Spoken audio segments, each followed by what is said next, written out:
Good morning everyone. हम आपके class 12th की यूनिट सेकंड कर रहे थे। हम आज के लेक्चर में डिस्कस करेंगे प्यारे बच्चों।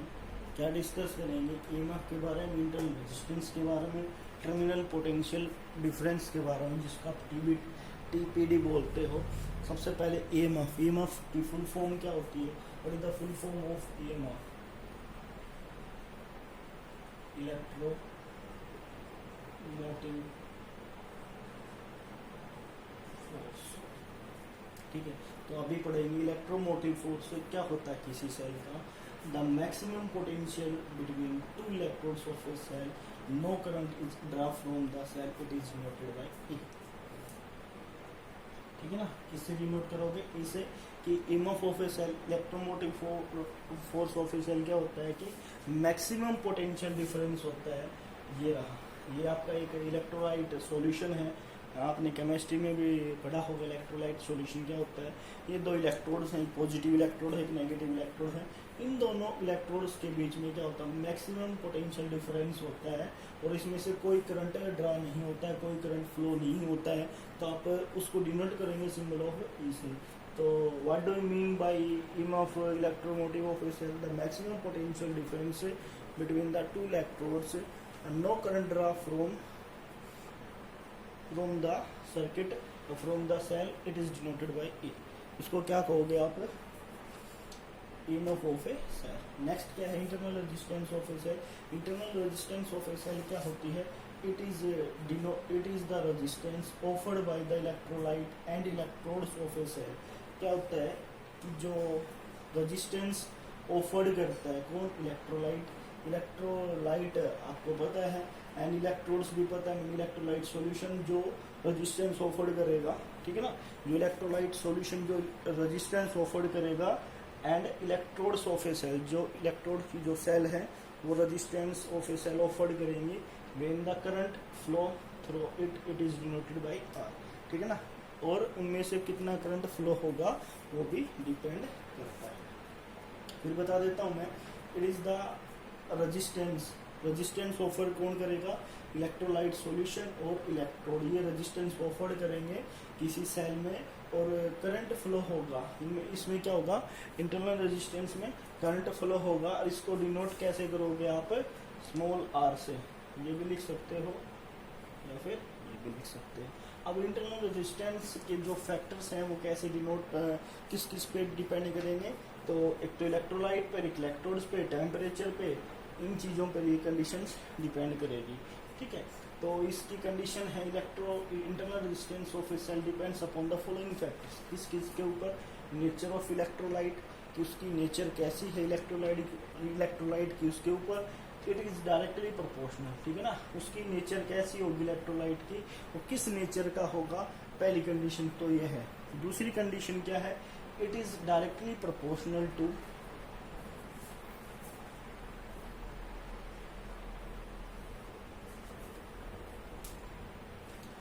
सेकेंड क्या बच्चों? It is directly proportional to the resistance between two electrode. किसके ऊपर? कि उसकी डिस्टेंस कितनी है। It is directly proportional to distance between the two electrodes. उस इलेक्ट्रोड की डिस्टेंस कितनी है, जितनी डिस्टेंस ज़्यादा होगी उतना ही इंटरनल रेजिस्टेंस ज़्यादा होगा। ठीक है ना, डायरेक्टली प्रोपोर्शनल, जितनी रेजिस्टेंस ज़्यादा हो, जितनी डिस्टेंस ज़्यादा होगी इंटरनल रेजिस्टेंस उतना ही ज़्यादा होगा। जितनी डिस्टेंस कम होगी वो इंटरनल रेजिस्टेंस कम होगा। समझ में आ गई दो condition? It is directly proportional to the concentration of electrolyte या इलेक्ट्रोलाइटिक सॉल्यूशन, कि उसकी जो कंसंट्रेशन है इसकी इलेक्ट्रोलाइट की वो डायरेक्टली प्रोपोर्शनल होती है इंटरनल रेजिस्टेंस के ऊपर। ठीक है ना, कि इलेक्ट्रोलाइट की जो कंसंट्रेशन है, आपने केमिस्ट्री में पढ़ा होगा कंसंट्रेशन वगैरह, उसके डायरेक्टली प्रोपोर्शनल होगी। आप उनसे एक बार कंफर्म कर लीजिए। Area of electrodes emerge in electrolyte, जो उसका एरिया है वो इमर्ज करेगा किसके अंदर? इलेक्ट्रोलाइट सॉल्यूशन के अंदर, इलेक्ट्रोलाइट के अंदर। इफ द एरिया इंक्रीजिंग, अगर एरिया इंक्रीज करेगा तो इंटरनल रेजिस्टेंस डिक्रीज करेगी। इसका मतलब क्या है? अगर एरिया ज़्यादा होगा तो इंटरनल रेजिस्टेंस भी कम होगी। इफ इंक्रीजिंग इट्स इंक्रीज क्या? Internal resistance increase with decrease with temperature of electrolyte. अगर आपका इंटरनल रेजिस्टेंस इंक्रीज कर रहा है तो जो टेम्परेचर है इलेक्ट्रोलाइट का वो डिक्रीज करेगा। तो ये आपकी दो चीज़ें ईएमएफ हो गए, इंटरनल रेजिस्टेंस हो गए, उसके फैक्टर्स डिपेंडेंस हो गए। थर्ड जो डेफिनेशन है आपकी, थर्ड जो डेफिनेशन है वो है टीपीडी, टर्मिनल पोटेंशियल डिफरेंस। बस डेफिनेशन से याद रखना, बाकी इसके एक्सप्रेशन में पढ़ेंगे हम। टीपीडी क्या होता है? It is the potential difference between two electrodes of a cell in a closed circuit when current is draw from it. की पोटेंशियल डिफरेंस हमने पढ़ा होता है दो इलेक्ट्रोड्स के बीच का, दो पैरेलल प्लेट्स कैपेसिटर के बीच का। तो पोटेंशियल डिफरेंस दो चीजों के बीच का होता है। तो इसमें भी क्या कह रखा है? It is the potential difference between two electrodes of a cell in a closed circuit. ठीक है ना, दो इलेक्ट्रोड्स के क्लोज सर्किट का, और उसमें से करंट ड्रा करेंगे हम। क्या करेंगे? करंट ड्रा करेंगे। तो वो आपका क्या होगा? TPD, terminal potential difference. तो आई होप ये तीनों समझ में आए होंगे। अब हम नेक्स्ट टॉपिक करते हैं। नेक्स्ट टॉपिक क्या है आपका बच्चों?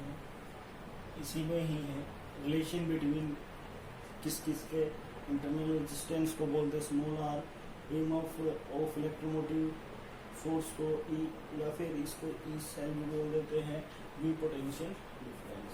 ई वी और आर के बीच में ठीक है रिलेशन करेंगे। या फिर आपको प्रूव करने को मिले तो क्या मिल सकता है? E equal to V plus I R. ठीक है, तो प्रूफ निकाल के let a cell having EMF E, एक सेल है उसकी ईएमएफ ई है, is connected with external resistance capital R. क्या होगी? एक्सटर्नल रेजिस्टेंस हो गई है।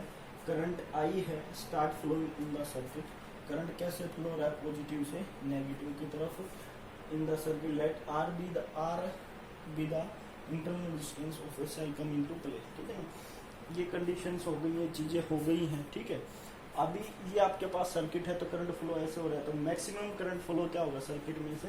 तो आपको पता है V equal to I R होता है, और I equal to V upon R. और V की जगह हम क्या ले रहे हैं? V की जगह हम क्या ले रहे हैं? E अपॉन आर क्या है? Total resistance. चाहे इंटरनल हो चाहे वो एक्सटर्नल हो, तो वो बन जाएगा R plus capital R plus small R. Cross multiply कर देंगे तो क्या हो जाएगा? I इंटू में R प्लस आर, ये हो जाएगा I R plus I small R equal to E. ठीक है, तो आपको पता है ये क्या था? I R equal to V.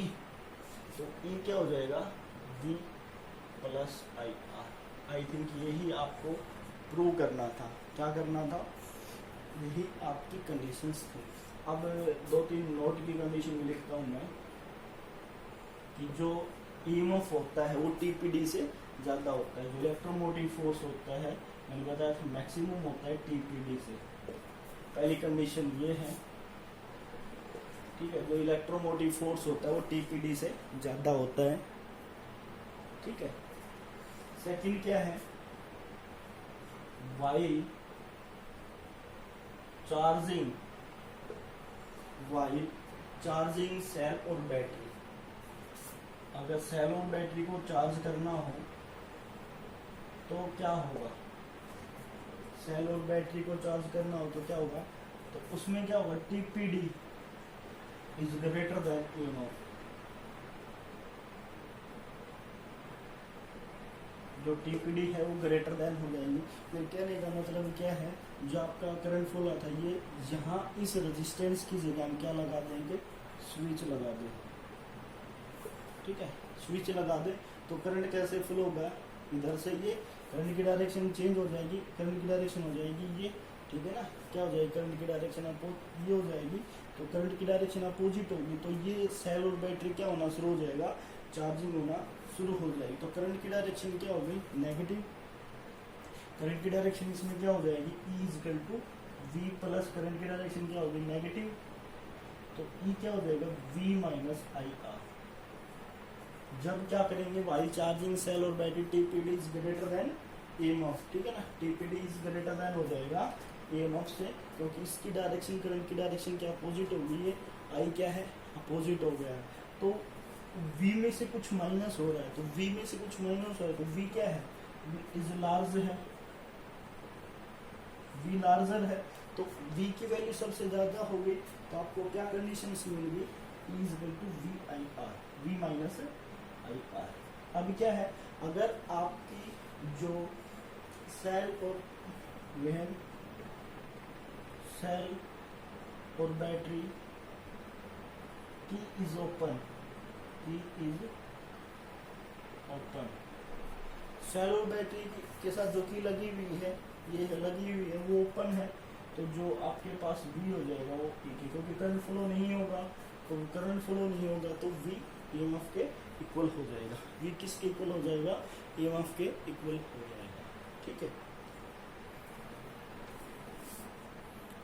तो आज के लिए प्यारे बच्चों इतना ही कीजिएगा। नेक्स्ट जो रिलेशन आएगी तो उसमें हम फाइंड आउट करेंगे the value of internal resistance. इसी से रिलेटेड है लेकिन थोड़ा सा बड़ा है, तो थोड़ा थोड़ा करेंगे हम। तो आज के लिए इतना ही। Thank you, have a nice day.